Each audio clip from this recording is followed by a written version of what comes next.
The Barber is kind of like a trip to Mecca. This is America. It's a different thing like having it in Munich.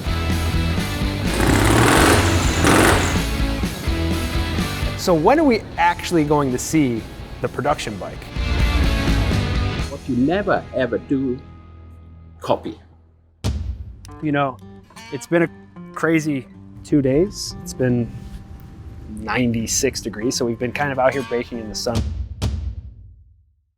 You know, there's a lot happening here in the past couple of days.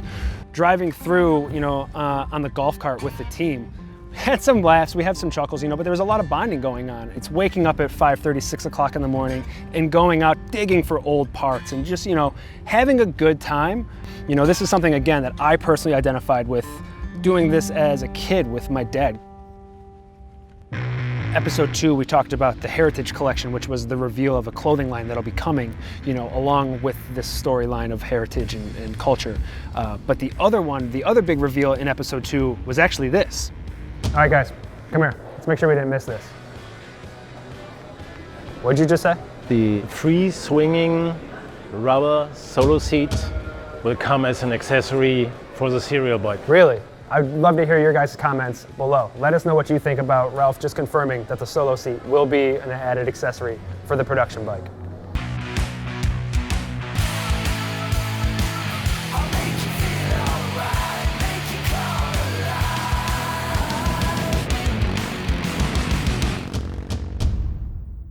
Our 13-person golf cart that we've had, I think this is the most appropriate place to do kind of a recap of what we've captured here. We started our day kind of yesterday at the museum.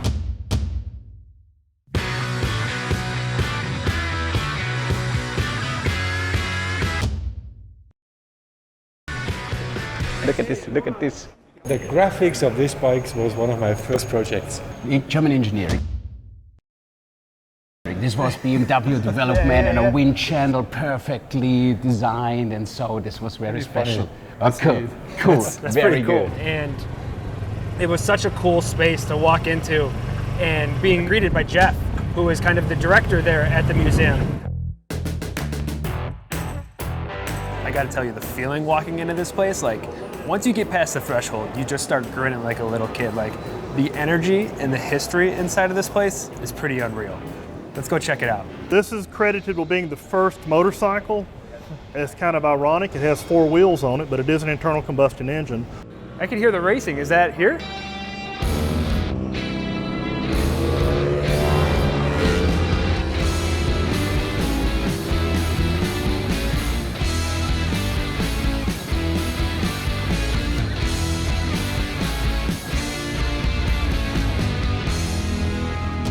We have seen there is the bikes down there. R18 and concept. for us it's very interesting to see the reactions of people here, of course, because this is America. It's a different thing like having it in Munich. It's really fun to see how excited people are about, you know, one, the concept bike, but there are a lot of naysayers like, oh no, they're not going to build it this way. So it's like, it's even funnier to see people, you know, get the confirmation on things like the open shaft drive and now getting the confirmation on the customizable solo seat. So it's just like, you know, these little tidbits are kind of coming out as we go along, but maybe there's more. I hope there's more. So that leads me to my next question though. So when are we actually going to see the production bike? And as always, I'm not allowed to talk about future bikes and all this kind of thing. But what I can say is, I mean, you know what? I'm gonna invite you to EICMA. So I guess we're going to Milan. EICMA. We're going to Milan. See you Deal. in Milan. Deal.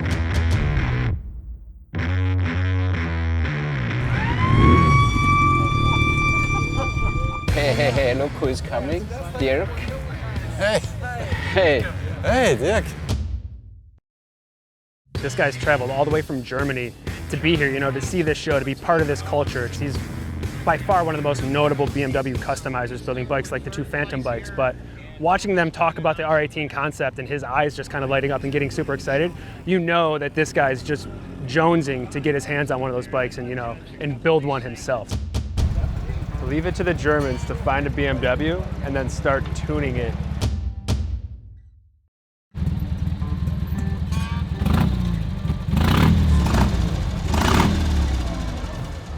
Perfect. Great. Right.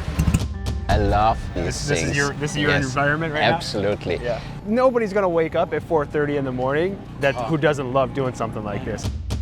How important is this cruiser segment, you know, to you and to Motorrad?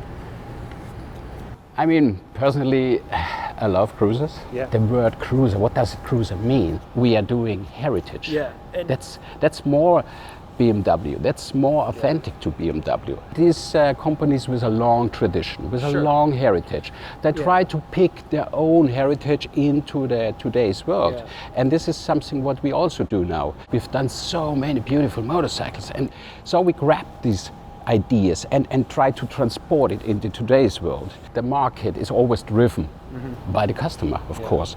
And also these custom bike builders, they give us so much input what we try to grab and get into production, whatever, how, somehow. And so it was for us absolutely clear to go this way, to be authentic, Yeah. to be BMW, Yeah. but still respect the rules The of rules. the segment. Yes. What you never ever do, copy. Yeah, no. No Yeah. way. That's just suicide. Yeah.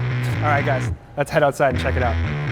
Getting to meet Nate was really cool. You know, the BMW racer, you know, he was racing a boxer motor. The R9T was really a lifestyle heritage platform, but that's the beauty of this whole amazing motorcycle is that it's an extension of yourself. Watching people's faces stare at the BMW motorcycles and watching them, I said, you know, they need to stop dreaming and start making memories. It's an honor, man. It's an honor. Super. Yeah. Thanks, Nate. Thank you. Walking into the fan zone was a really special place. Getting to see the birdcage, you know, built by Revival. Hot laps. They built a bike and it was awesome. They didn't follow any rules. The story behind the birdcage bike is Motorrad gave Revival in Austin this engine to build. They built a bike around the engine.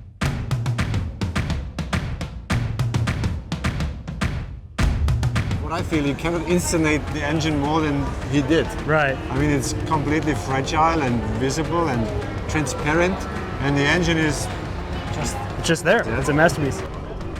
I mean, he really left kind of like the focal point on the motor. So that's, I mean, you can see through the frame and things like that. It's crazy looking. Let's check what is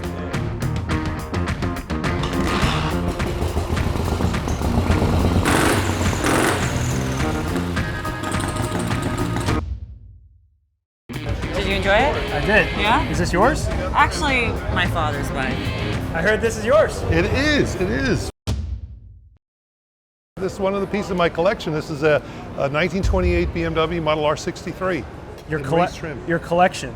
Yes, I have a collection. I have a BMW specific museum in Long Island, New York. And are you a BMW enthusiast? I am. Well, you should come and visit me sometime. I'll take you up on that deal. Plenty there. Deal. Terrific. It was really cool to have those conversations just like, you know, we're having a conversation or, you know, we're talking. And, you know, these are big guys. They're the tastemakers. They're creating bikes. They have told the story or created a new story of what motorcycling means to them, and they're building bikes for you and me. And they're motorcycle riders building bikes for motorcycle riders. And I think that's an underlying thing to note, like with heart, soul, and passion kind of at the forefront. Maybe they're not looking so much at the technical numbers. They're building bikes that have an emotional response. All right, so this is the part where we have a call to action. Call to action is we have a newsletter. If you guys want to be the first to see these episodes and kind of want to be on the inner circle, sign up for the newsletter so you get this video first. And then, more importantly, after watching it, leave your comments, leave your feedback. Let's not forget this. Mom, I made it.